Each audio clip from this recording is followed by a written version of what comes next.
En plena cena navideña, mis padres anunciaron, toda nuestra herencia será para María, tú no sirves para nada. Mi hermana se rió y dijo, jamás fuiste el favorito. Me fui sin preocupación y les dije que ya no pagaría sus facturas médicas, pero después de un mes, me contactaron. Nunca pensé que mi familia me apuñalaría por la espalda en una noche que se suponía debía ser feliz. Era 24 de diciembre, la cena navideña, pero también el día de la boda de mi hermana María. La casa de mis padres estaba llena de luces, música y gente del pueblo. Yo llegué temprano, como siempre, con las manos llenas de trabajo.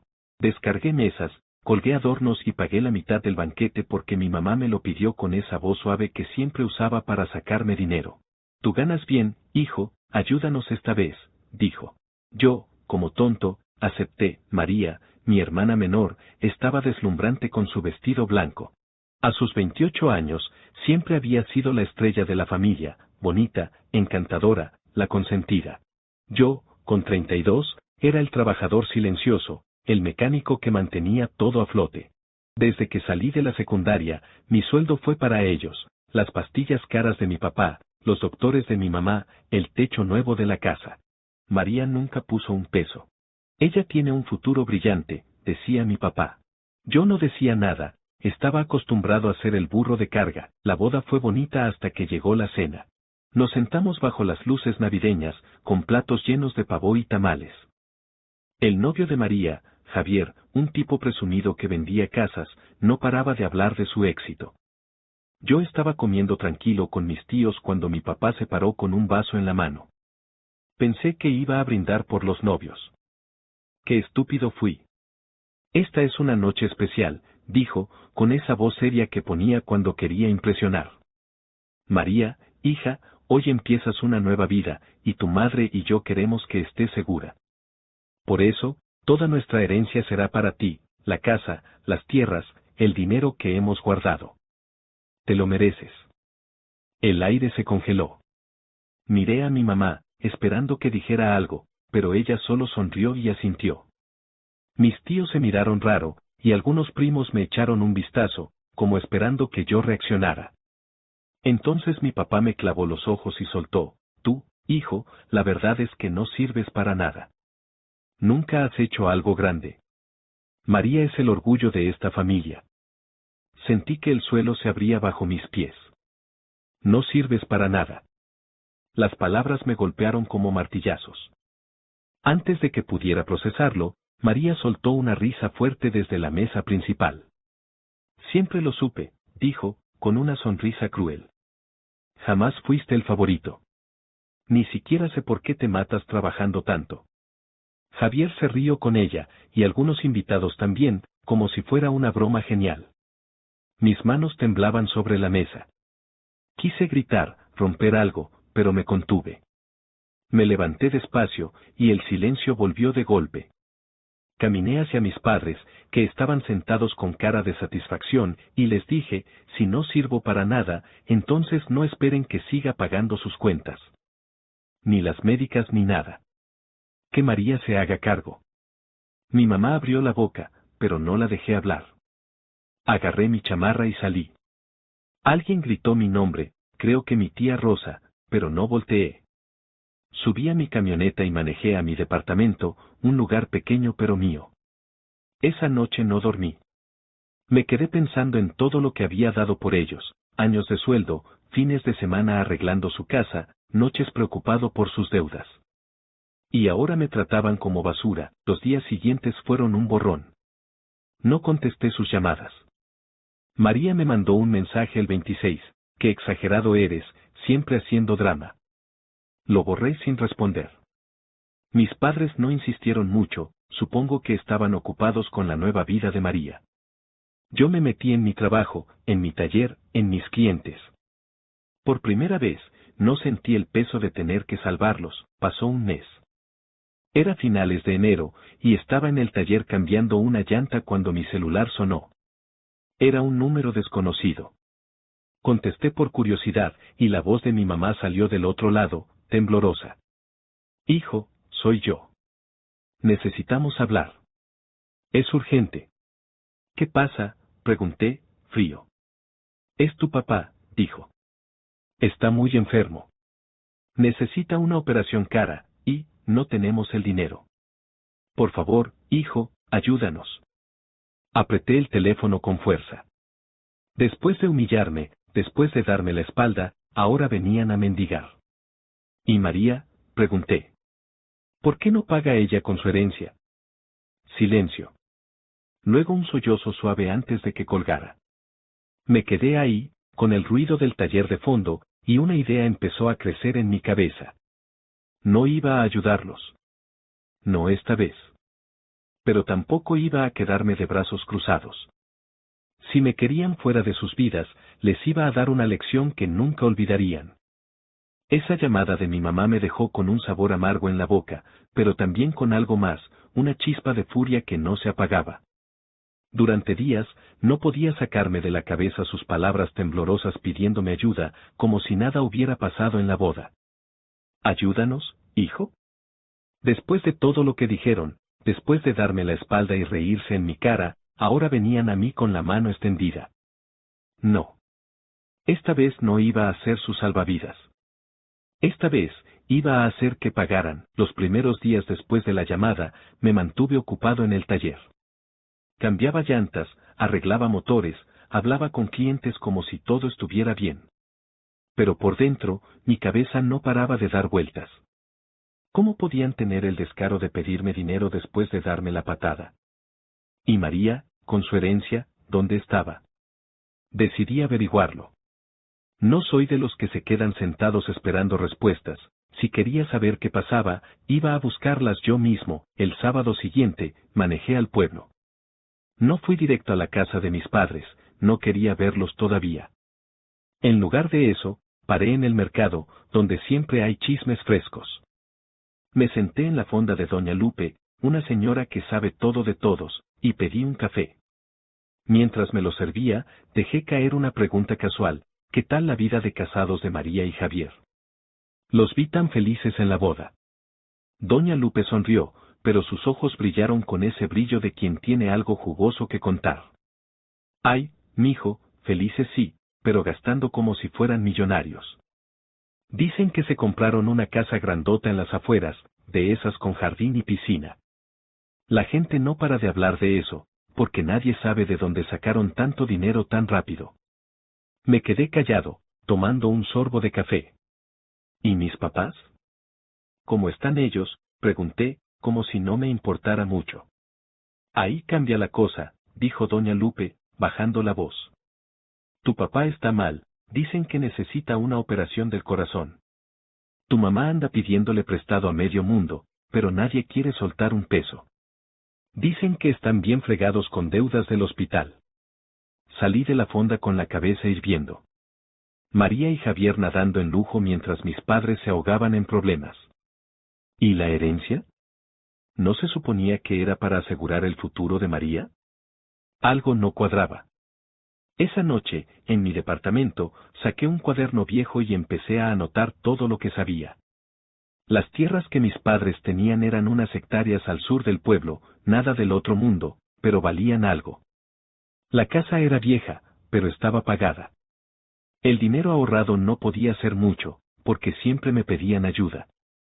Entonces, de donde salía la casa con piscina, el lunes, llamé a un amigo del taller, Luis, que tiene un primo abogado. Le conté todo sin rodeos: la humillación en la boda, la herencia para María, las deudas de mis padres, el lujo de mi hermana. Necesito saber si puedo hacer algo, Luis. No quiero el dinero por codicia, pero no voy a dejar que me sigan pisoteando.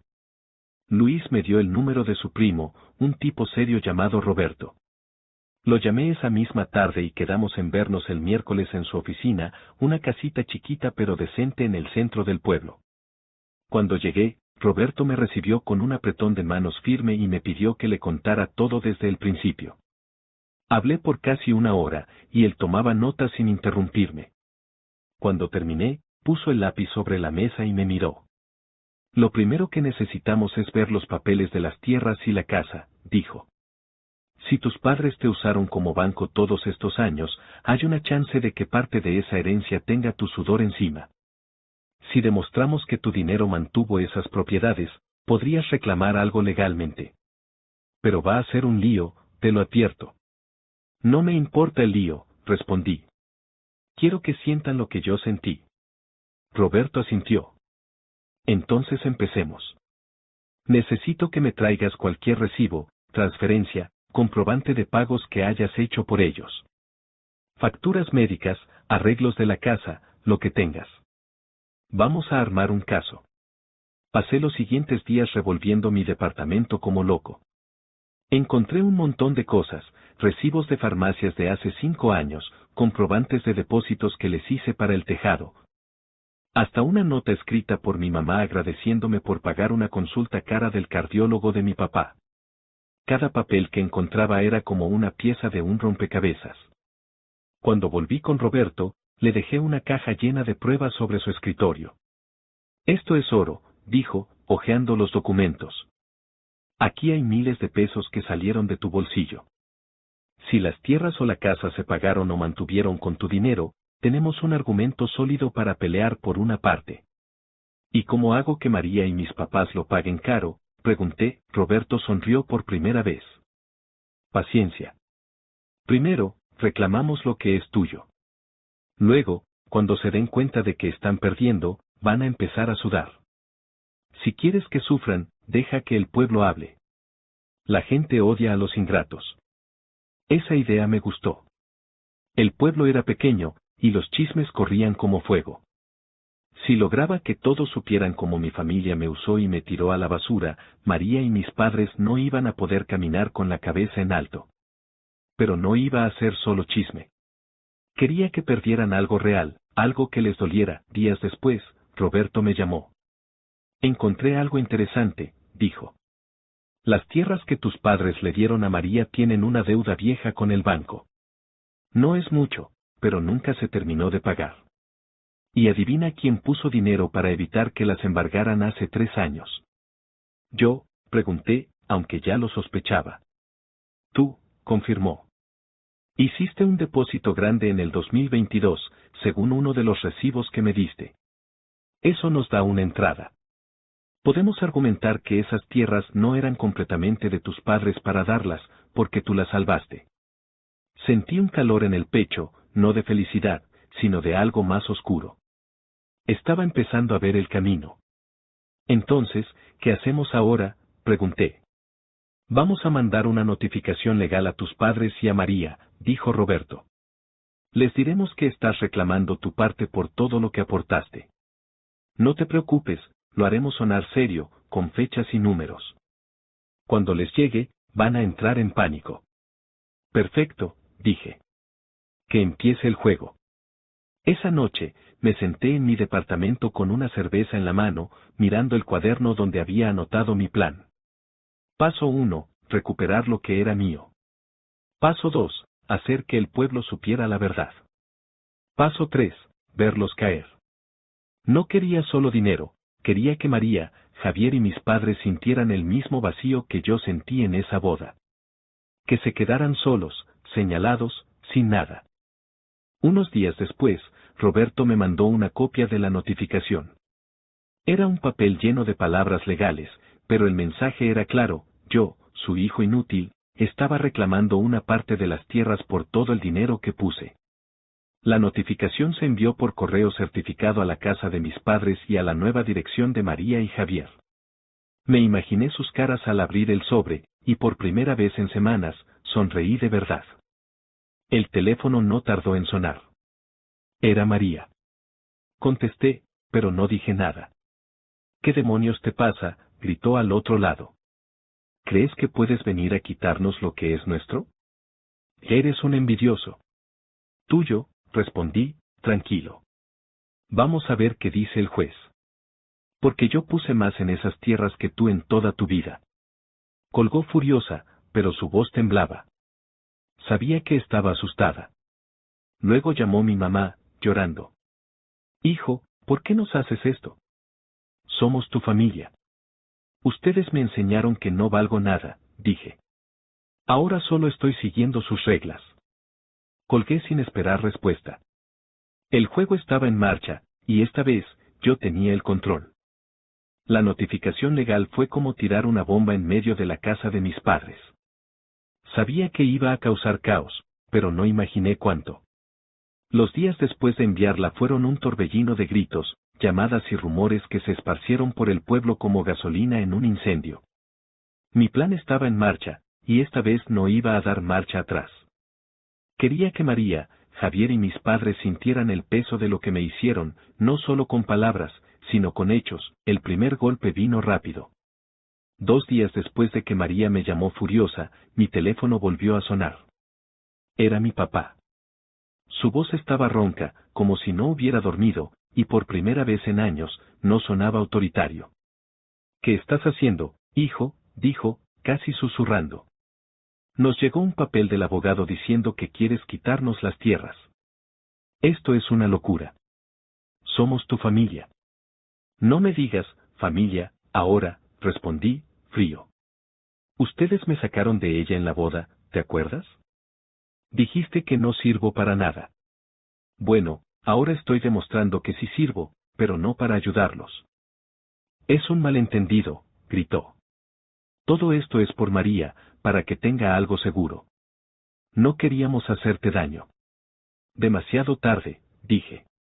Hablen con mi abogado si quieren arreglarlo. Colgué y apagué el teléfono. No quería escuchar más excusas.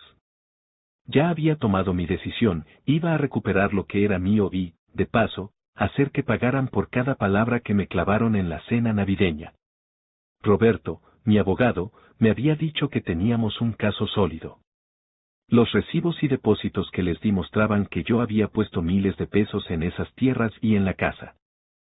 Si mis padres querían pelear, que lo hicieran en la corte. El viernes de esa semana, quedé con Roberto en su oficina. Llegué con una coca en la mano, tratando de mantener la calma, pero por dentro estaba ansioso.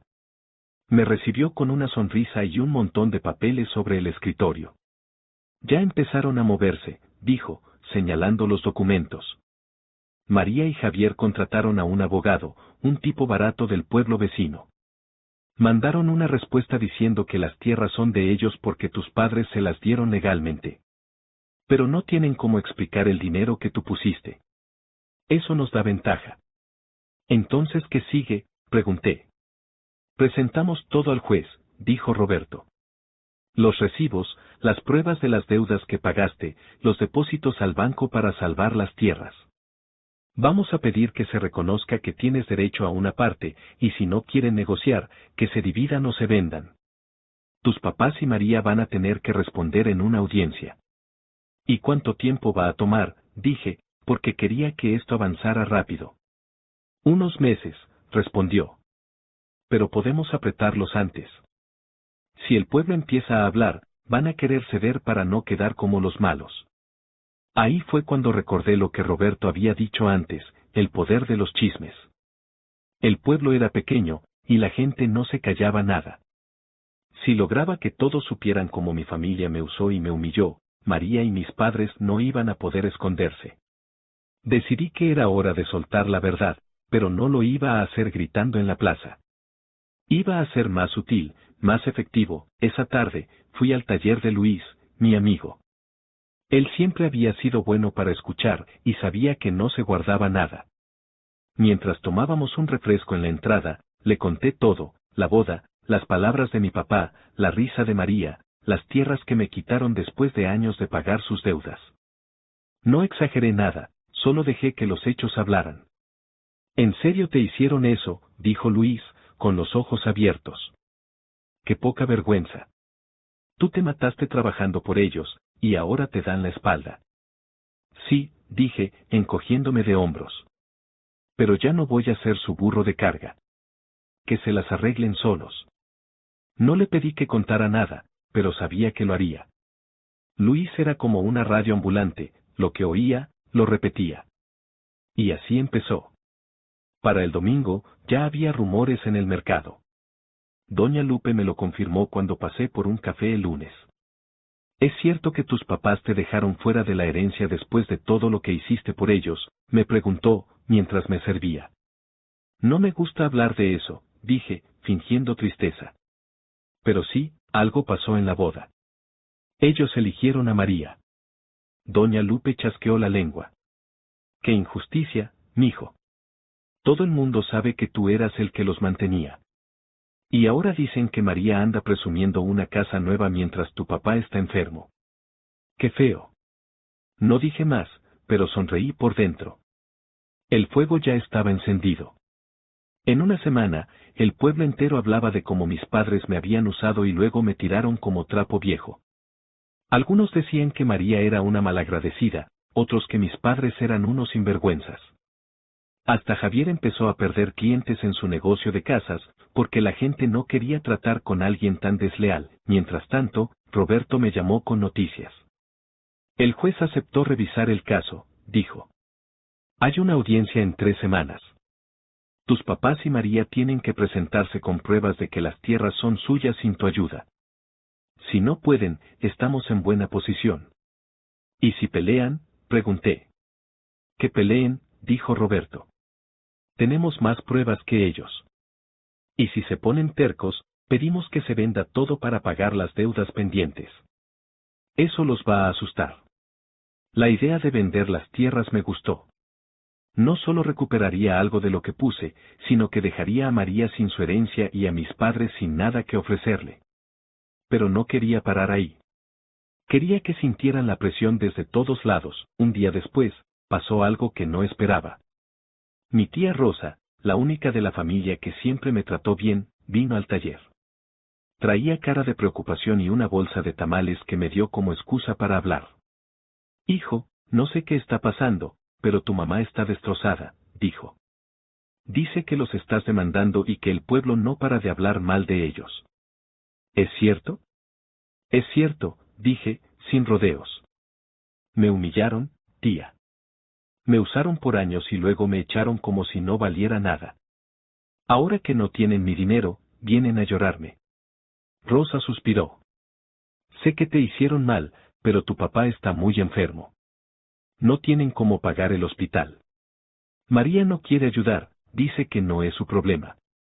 Eso me dio una idea. María no quiere ayudar, repetí. Entonces que mis papás le pidan a su favorita que lo saque del hoyo. Rosa no dijo nada más, pero vi en su cara que entendía mi punto. Se fue con los hombros caídos, y yo me quedé pensando. Si María no estaba ayudando, mis padres estaban solos. Perfecto. Era hora de apretar más. Esa noche, fui a un bar del pueblo donde sabía que había conocidos de Javier. Me senté con un par de cervezas y dejé caer comentarios sueltos, como María y Javier vivían como reyes mientras mis padres se hundían, como yo había pagado todo por años solo para que me dieran la espalda. No tardó en correr la voz. Al día siguiente, Luis me dijo que Javier había tenido una discusión fuerte con un cliente que lo llamó aprovechado. La audiencia llegó más rápido de lo que esperaba. Ese día, me puse una camisa decente y manejé con Roberto al juzgado. Cuando llegamos, vi a mis padres y a María en el pasillo. Mi papá estaba flaco, con ojeras, y mi mamá no paraba de secarse los ojos. María estaba al lado de Javier, los dos con cara de enojo. No me miraron, pero yo sí los vi. No sentí lástima, solo satisfacción. Dentro, el juez escuchó a Roberto explicar cómo mi dinero había mantenido las tierras y la casa. Mostró los recibos, los depósitos, todo. El abogado de María y Javier intentó decir que yo no tenía derecho porque las tierras eran de mis padres, pero no pudo explicar por qué yo había pagado las deudas. El juez frunció el ceño y dijo que necesitaba tiempo para decidir, pero ordenó que nadie tocara las tierras hasta entonces. Salí del juzgado con Roberto, que me dio una palmada en la espalda. Esto pinta bien, dijo. Están nerviosos. Si el juez falla a tu favor, van a perder mucho. Esa noche, el teléfono sonó otra vez. Era María, gritando como loca. Y vas a arruinar todo, imbécil. ¿Crees que te vas a salir con la tuya? Te vamos a hundir. Inténtenlo, dije, tranquilo. Pero primero explíquenle al juez de dónde salió su casa nueva mientras mis papás no tienen ni para comer. Colgó, pero supe que el miedo ya estaba dentro de ella. El pueblo hablaba, el juez dudaba, y mi familia se tambaleaba. Mi venganza estaba funcionando. Las semanas después de la audiencia fueron como ver un castillo de naipes derrumbarse en cámara lenta. Mi familia había construido su mundo sobre mentiras y promesas vacías, y yo, con la ayuda de Roberto y un poco de paciencia, lo estaba tirando todo abajo. No iba a mentir, cada noticia que me llegaba, cada rumor que escuchaba, me hacía sentir una satisfacción que no había sentido en años. No era felicidad pura, era algo más oscuro, pero también liberador. Ellos me habían humillado, y ahora les tocaba a ellos probar su propia medicina. El juez no tardó mucho en dar su fallo. 2 semanas después de la audiencia, Roberto me llamó una mañana mientras estaba en el taller, cambiando el aceite de un coche. Su voz sonaba tranquila, pero había un toque de victoria en ella. Tenemos el veredicto, dijo. El juez revisó todo, tus recibos, los depósitos, las deudas que pagaste. Falló a tu favor. Las tierras no eran completamente de tus padres para darlas, porque tu dinero las mantuvo a flote. Te reconocen derecho a una parte, y como nadie puede pagar las deudas pendientes, ordenó que se vendan para saldarlas. Te toca un porcentaje de lo que salga. ¿Y ellos qué?, pregunté, limpiándome las manos con un trapo. Se quedan con lo que sobre, si es que sobra algo, dijo Roberto. Pero hay más. El banco ya estaba detrás de las tierras por esa deuda vieja. Si no pagan pronto, se las quitan. Y la casa también está en riesgo, porque tus papás pidieron un préstamo hace meses y no han pagado ni un peso. Sonreí, aunque no me viera. ¿Entonces se acabó? Casi, dijo. La venta se hace en un mes. Te aviso cuando tengas tu parte. Felicidades, hiciste que pagaran. Colgué y me quedé mirando el motor frente a mí. No sentí culpa, ni tristeza, solo una calma fría. Mi familia había apostado todo en María, pensando que yo iba a seguir siendo su cajero automático para siempre. Ahora, sin mi dinero y con las tierras en juego, estaban a punto de perderlo todo. El pueblo no tardó en enterarse. Para el fin de semana, la noticia estaba en boca de todos.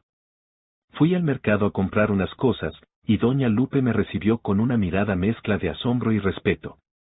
¿Es cierto que ganaste el caso, mijo?, preguntó, mientras me pasaba una bolsa de tortillas. Sí, dije, encogiéndome de hombros. Solo pedí lo que era justo. Justo y más, exclamó. Dicen que tus papás y María están desesperados. La gente no para de hablar de cómo te usaron y ahora están pagando el precio. Hasta Javier anda con la cola entre las patas, porque nadie quiere comprarle casas. No dije mucho, pero dejé que hablara. Cada palabra que salía de su boca era otro clavo en el ataúd de mi familia. Los rumores se volvieron una avalancha. María era una egoísta, mis padres unos ingratos, Javier un oportunista. Algunos hasta decían que yo era el héroe de la historia, el que se levantó después de ser pisoteado. No me importaba ser héroe, solo quería que ellos sintieran el vacío que me dejaron en la boda. Unos días después, vi el primer signo de su caída. Pasé por la casa de mis padres en mi camioneta, no para entrar, solo para mirar. Había un letrero del banco pegado en la puerta, propiedad en proceso de embargo. La pintura vieja de la fachada parecía más gastada que nunca, y las luces navideñas que habían quedado colgadas estaban rotas. Nadie salió a verme, pero supe que estaban adentro, atrapados en su propio desastre. Esa misma semana, Luis me contó algo que casi me hace reír. Fui a ver a un cliente cerca de la casa nueva de María y Javier, dijo. Hay un letrero de, se vende, en el jardín. Parece que no pueden pagar la hipoteca. La piscina está vacía, y el césped está todo seco. ¡Qué bajón! No. ¡Qué lástima!, dije, pero mi voz no tenía ni una gota de pena. Ellos habían gastado la herencia como si fueran millonarios, y ahora que las tierras se iban, no tenían cómo sostener su vida de lujo. Todo se les estaba deshaciendo en las manos. La venta de las tierras se hizo un mes después, como dijo Roberto. Me llamó para darme los detalles. Las hectáreas se subastaron por un precio decente, suficiente para pagar las deudas del banco y dejar algo de sobra. Mi parte fue un cheque por casi 200,000 pesos. No era una fortuna, pero era más de lo que esperaba. Lo primero que hice fue guardarlo en el banco, no por codicia, sino porque tenía planes. No iba a gastarlo en tonterías, iba a usarlo para crecer, para dejar atrás el pasado. Mis padres no se quedaron con mucho. El banco se llevó la casa unos días después de la venta y tuvieron que mudarse a un cuartito rentado en el pueblo. María y Javier perdieron su mansión poco después y terminaron rentando un departamento chiquito en las afueras. El negocio de Javier se hundió, porque nadie quería tratar con él. La herencia que tanto presumieron se esfumó, y con ella, su orgullo. Pensé que ahí acababa todo, pero no. Una tarde, mientras estaba en el taller revisando un motor, mi teléfono sonó. Era mi mamá. Dudé en contestar, pero al final lo hice. Hijo, dijo, con la voz quebrada. Por favor, ven a vernos. Necesitamos hablar. ¿Para qué?, pregunté, seco. Tu papá está peor, dijo. No tenemos dinero para sus medicinas. María no nos ayuda, y nosotros, no sabemos qué hacer. Te necesitamos. Sentí una punzada en el pecho, pero no era lástima, era rabia. ¿Y dónde estaba María cuando me echaron de la familia? ¿Dónde estabas tú cuando dijiste que no sirvo para nada? Nos equivocamos, sollozó. Perdónanos, hijo. Fuimos unos tontos.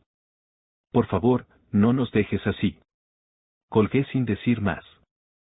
Esa noche, María me mandó un mensaje: eres un maldito egoísta. Todo esto es tu culpa. Ojalá te pudras. Lo leí y lo borré. No valía la pena responder. Ellos habían cavado su propio hoyo, y yo no iba a sacarles la pala. Con el dinero de las tierras, hice algo que llevaba años soñando: compré un terreno cerca del taller y empecé a construir uno más grande. Contraté a 2 mecánicos nuevos, amplié el espacio, y en pocos meses, el negocio creció como nunca. Los clientes llegaban por montones, algunos porque habían oído mi historia y querían apoyarme, otros porque mi trabajo era bueno. Por primera vez, sentí que lo que hacía era para mí, no para alguien más. Un día, mi tía Rosa pasó por el taller. Traía esa misma bolsa de tamales y una sonrisa triste.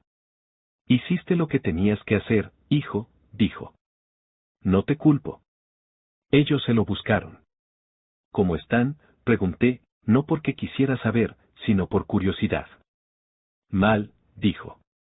Tu papá apenas sale de la cama, tu mamá trabaja limpiando casas para pagar la renta. María y Javier se pelean todo el tiempo, dicen que van a divorciarse. Se les acabó el cuento de hadas. Asentí, pero no dije nada. Rosa me dio un abrazo antes de irse, y me quedé solo en el taller, mirando el lugar que había construido con mis manos y mi venganza. No sentí alegría completa, pero sí paz. Ellos me habían querido borrar, pero aquí estaba yo, de pie, mientras ellos se hundían. El último golpe vino meses después. Una noche, alguien tocó la puerta de mi departamento. Era mi papá, solo, apoyado en un bastón. Estaba flaco, con la cara hundida, y sus ojos estaban rojos. Hijo, dijo, con la voz temblando. Sé que no merezco pedirte nada, pero estoy desesperado. No tenemos nada. Te lo suplico, ayúdame. Lo miré por un rato, recordando la boda, sus palabras, la risa de María. Luego hablé, tranquilo pero firme. Tú me enseñaste que no sirvo para nada. Sigue viviendo con eso. Cerré la puerta y no volví a abrirla. Esa fue la última vez que lo vi. No sé qué pasó con ellos después, y no me importa. Vendí mi parte del pasado, construí mi futuro, y dejé que el pueblo terminara de enterrarlos en sus propios chismes. Mi venganza no fue solo tomar lo que era mío, fue verlos caer y caminar sin mirar atrás.